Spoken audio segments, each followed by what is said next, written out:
So I have this reconstituted wood. This is called titanium oak. I'm gonna build a desk out of it. So let's get started.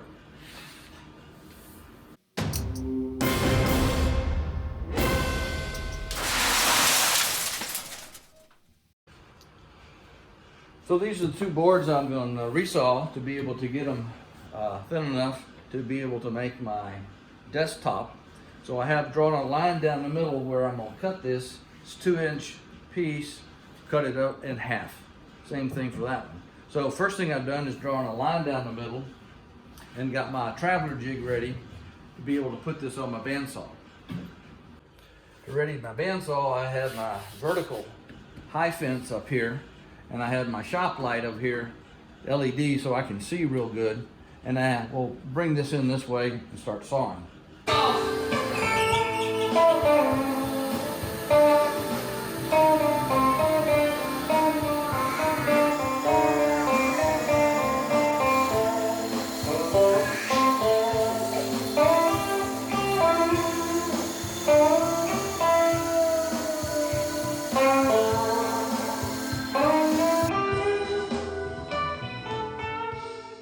Alright, got that sawed in half. We got this big 14-inch sawed in half. The next thing to do, put it on the planer, smooth it out, glue it up, ready for our desktop. So I took it up to the Sawdust Brothers wood shop up at the church and put it through the 15-inch helical thickness planer and the helical jointer, and got all the faces and edges square. We could proceed to the next step, the glue up. So here's my dilemma. The shelf I'm making has a 10-degree slant here, so the tabletop will fit here. And this means we have 100-degree, and each one of these miters is 50 degrees. So the trick is, how do we join this piece and of course the one at the other end as well? So I've determined that the easiest thing to do is to do a spline cut in here, 2 splines, and I made my own splines out of some oak that'll hold that. So now let's cut it to see if it'll work. So I'm gonna get this set up. So I know I need to have, I'm using this as a stop to keep my boards straight and in place. So I'm going to set my biscuit cutter right here. So the center of this is going to be right on the edge because I need to cut through here. And I'll come and cut that one. It may leak in here, which is fine, but I won't know until I finish. And get this right here on the center. All right, that's square.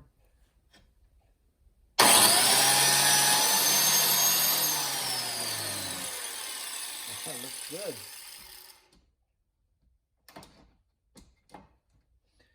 Oh, I hope I have it in all the way.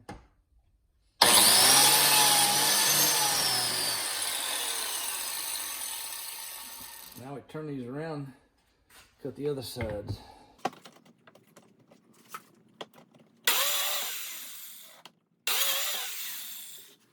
All right, that seam certainly appears to work. Now we have to cut the mating pieces on those guys.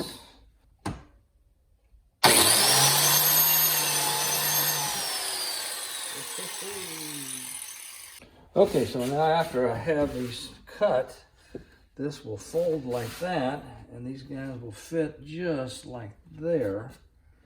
So now the trick is to shape this piece of wood to match that. We'll glue it, we'll leave it a little proud, and then we can come in with a flush cut saw to take care of those. Here's how I figured out the shape of what I needed. So I took a half a biscuit and put it over there and cut that at the angle, and this over here, and then I folded this up to be able to match. And so when I knew that that was the case, So I took out that biscuit there.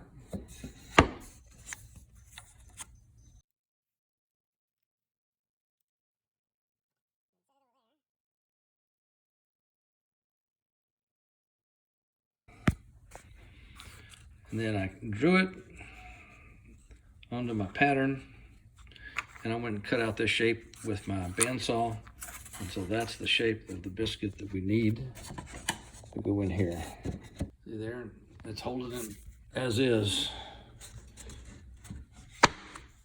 So now let's go make 3 more of these.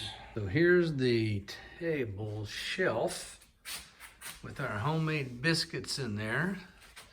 So what we have done is just cut these biscuits so they're at an angle. They're inside here.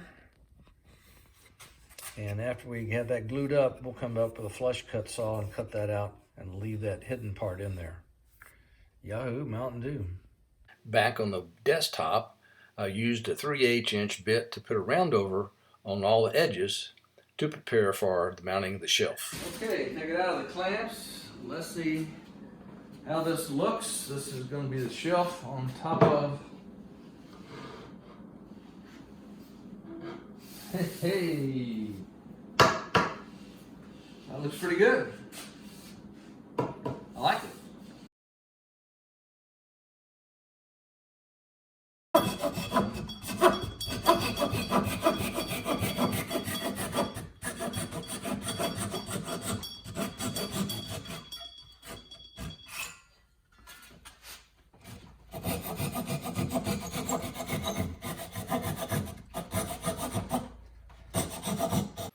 So dowel joinery is my preference for joining these edges. A lot of forethought was going in because this has a 10-degree angle on the edge. Here's how the shelf goes on. I drill holes in here. These are 1/4 inch, and I basically do this. I drill the holes and put my dowel points in here, and I'll turn it over and make these little marks on here. Put it in the other end, which I already have done, and then I take my drill bit here and I center this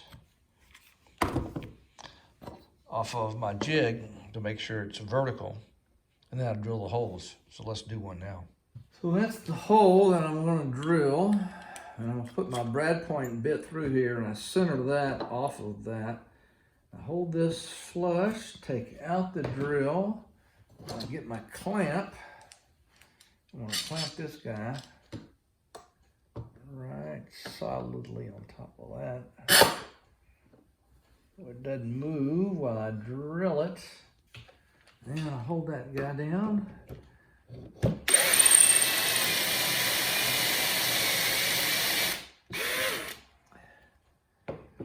I come over here and do the same thing over here.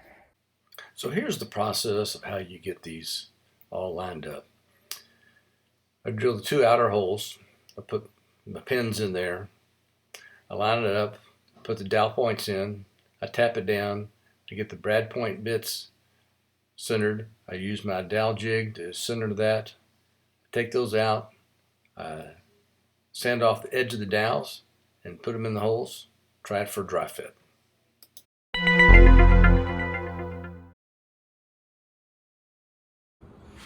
Alright, I'm ready to mount the legs on this big post goes to the outside corner.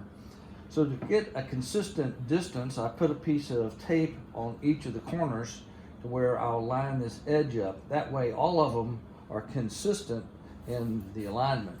And so all I have to make sure I do is make sure this is at the 45-degree angle. Then I can drill my pilot holes, drill those guys in.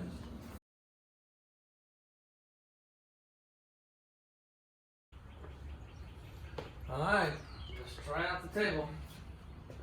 See how it works.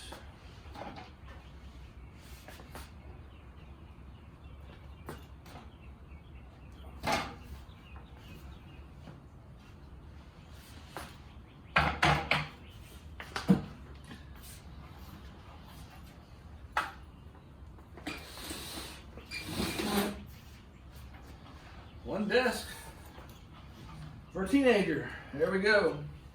So if you liked our video on a rolling desk build for a teenager, give me a thumbs up. You learned something? Want to see more of our videos? Consider subscribing down below.